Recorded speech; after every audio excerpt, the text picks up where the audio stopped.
I find this so refreshing that all of my negative emotions around budgeting are not just because of me, right? It's because of all of these other things that are influencing it. But I feel like it gives me more hope in the fact that, oh my gosh, okay, I can do this.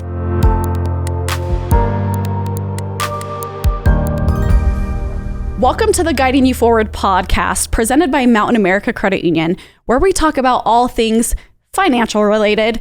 And today's no different because we're talking about budgeting and the why, what, how method and the easiest ways to implement a budget. And thankfully, Cassandra's with us. Hi, Cass. Hey. And she's going to teach us all of this. So hit that notification bell, subscribe to our channel, and let's get into it, Cass. All right, let's go. So we've kind of gone over some of the barriers that keep us from wanting to budget, the money scripts, all the crazy emotions we have about our money. And what's our next step? What do we do? How do we go about this now?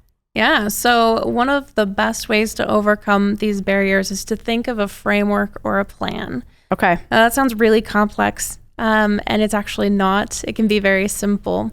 When I talk about a framework, I kind of like to think of this as like a scaffolding. So a scaffolding, in a construction site, contractors put these up for a couple of reasons. Number one, because it's easier to access, whatever they're working on. And number two, it's safer than a ladder, right? A ladder you just fall over. But with a scaffolding, it's really, there are even multiple layers in many cases to kind of help if you do fall, it helps to catch. And so our framework or our plan is really that space of being able to overcome those barriers because of the ease as well as the safety in that. And the safety that I'm talking about is more about accountability as opposed to like literal safety. Sure. So the first one that we talk about, as we mentioned earlier, is the what, why, and how method. And as I mentioned, this is really 3 columns, and you start with the why, and it is this idea of who do you want to become, and and we use our values to kind of lead us to that. Now, the next thing we do is we move on to our goals. Now, that's confusing for some people because for many of us, we've been taught our whole life to focus on our goals. Yeah. Do you have any idea why we would want to start with our why and those values and who we want to become first? Probably because that's what should drive our goals. Yeah. Right? That's how we define them is based on what we value. Yes, exactly. Okay. And even more please let it be right. Please let it be right. I'm sorry. No, and the interesting thing about it is that for many of us, we pursue our goals, and we have that small bit of achievement after we've achieved our goal. And sometimes not even before we've finished that goal, we're already running towards the next goal. Yeah. And so we find this space where the fulfillment that we get is very short-lived, and it can be exhausting over time. When we allow our values and who we want to become kind of allow us to lead the way, then those goals are more like milestones and really confirmation that we're on the right track to becoming who we want to be. Okay. Rather than just reaching the goal and celebrating in it. And I mean, we can't live in that celebration forever, right? That's the hard part. Yeah, but we want more fulfillment than just that short-lived celebration. Yeah. Yep. Yeah. Okay. So once we've figured out who we want to become, what our milestones are going to look like to let us know that we're on track, the next thing we have to do is we have to identify what behavior, so the how of how we're going to accomplish those milestones and ultimately become who we want to be. Okay. And some of those behaviors, we only have to do them once. For example, setting up a secondary savings account or an automatic transfer. You might be able to just set it up and move on and be done with it, right? And others, we might have to do more regularly and create a habit. Things like checking our account balance daily, having a conversation with the person that we share money with, or what I refer to as an accountability buddy, right? A trusted friend or family member that you can talk with about those financial goals and how you're progressing towards them. Okay.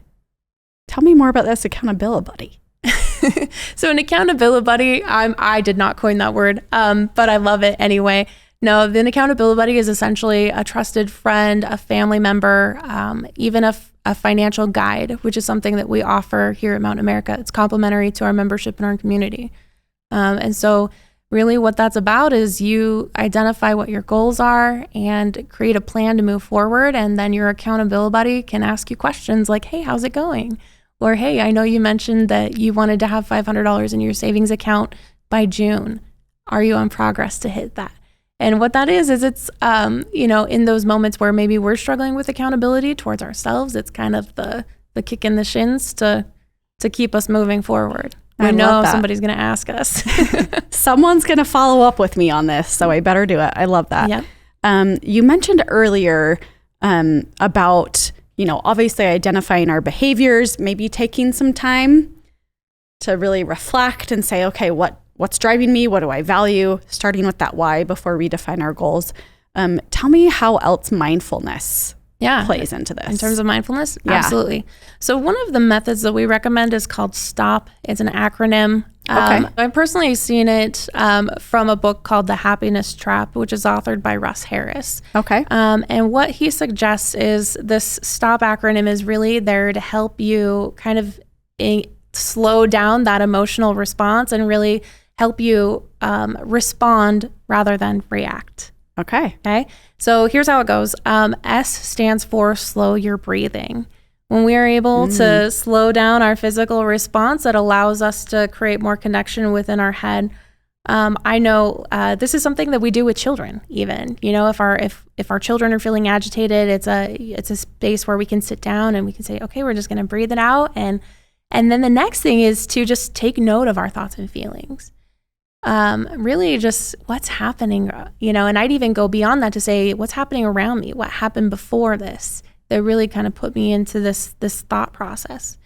And then the O that he gives is really open up, which is just allowing ourselves to sit with our feelings and let them exist. So many times we are often uncomfortable with, maybe the thoughts that we're having or the dissonance that we're experiencing between what we want right now and what we want in the long term. It can be really uncomfortable to just be with those feelings. But if we're allowed to feel them instead of pushing them away, it allows us to process it a little bit more easily.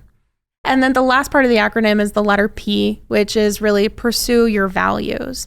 Okay. So we've had this time to just connect with our bodies and think about what's happening around us and think about how we're feeling. The last thing we need to do is think about how we want to respond, which ultimately should lead us back to our values and who we want to become. I find this so refreshing, Cass, that all of my maybe negative emotions around budgeting or my maybe bad habits or negative thoughts are not just because of me, right? It's because of all of these other things that are influencing it.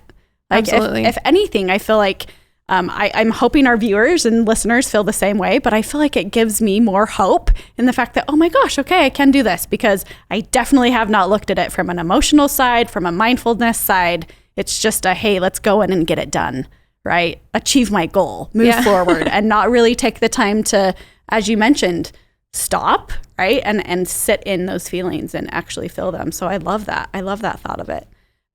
Anything else you would share? No, I mean, I really think that that's it.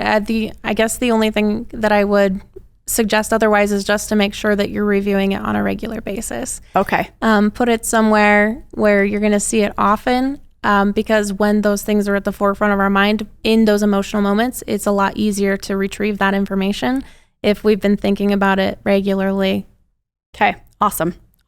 Well, Cass, thank you so much for joining us today. And thank you for joining us as well. And we will see you all on the next episode of Guiding You Forward.